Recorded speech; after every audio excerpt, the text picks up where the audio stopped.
International Longshoremen Association President Harold Daggett said the strike his union launched on Tuesday would cripple America. Quote, "I will cripple you and you have no idea what that means," Daggett said. In a news scrum, Daggett said the issue for workers is protection against automation, which he says is currently not strong enough because what happens is they come in with new technology. We just caught them in Mobile, Alabama, called Autogate. And that means the trucks are coming in and they're already checked in somewhere else and not using the checkers in the ILA to circumvent the contract. They don't care. They don't care. It's not fair. And if we don't put our foot down now, they would like to run us over. We're not going to allow that. Washington put so much pressure on port authorities that they will cave to union demands. Cars won't come in. Food won't come in. Clothing won't come in. You know how many people depend on our jobs? Half the world. Yeah. And you want an October surprise. How about them? Boom. I mean, it's important to note that this is happening during a Democratic presidency, and Democrats are supposed to be the party of the workers. Well, yeah, and they're not Biden anymore. was the first one to go stand on a picket line, right? So he's theoretically, of all of the Democrats, the most pro-union, most working man of them all. I've read the number that this will cost America something like $4 billion a day. I don't know if that's totally true. But it is fascinating to me because I actually think automation is one of the growing threats to American workers. I'm not trying to be a tech phobe, but like this is the reality, right? There are people whose jobs will be automated away. The other part that I know about this is that it's the East Coast longshoremen, because one of the things that they had asked was that their salaries be matched to the West Coast longshoremen. West Coast longshoremen, I assume, are dealing with a lot of shipments from China. And so there is a huge industry there.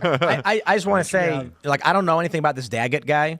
But after just reading that quote, "I will cripple you and you have no idea what that means," I'm just like, based. Don't you want to see the movie of this and who plays him? Well, yeah. That's the kind of thing I want to see Trump do. You know, that's what he does. That's what we like about him. Yeah, the unions were historically Democrat, right? But they refused to endorse the Democrat president recently because their own members were not voting Democrat. Yeah, the Teamsters. Which is amazing, unprecedented. Yeah. What is their argument for how they're going to win without the Teamsters, without union workers, with an economic crisis, the docks shutting down a month out from the election, Israel being bombed, a hurricane disaster zone they are ignoring?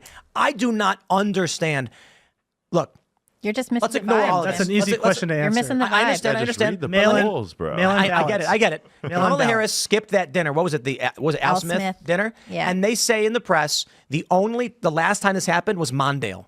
The last person to do that was Mondale. Oh, that didn't work out so great for him. No, he won one state. Yeah.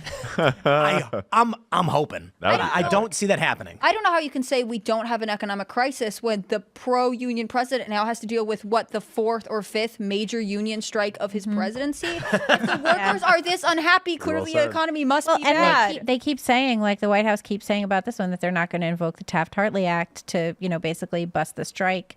So that means somebody's going to have to go in there and negotiate. And every day that goes by is going to be months of recovery. It's just going to take that much longer. And we saw what the supply chain crisis was like during COVID. It was really bad. There were runs on toilet paper and everything. It was absolutely out of control. You're saying we should stock up? I'm not going to. Yeah, but look, if the workers aren't going to vote Democrat, they have an easy answer to that. It's called mail-in ballots.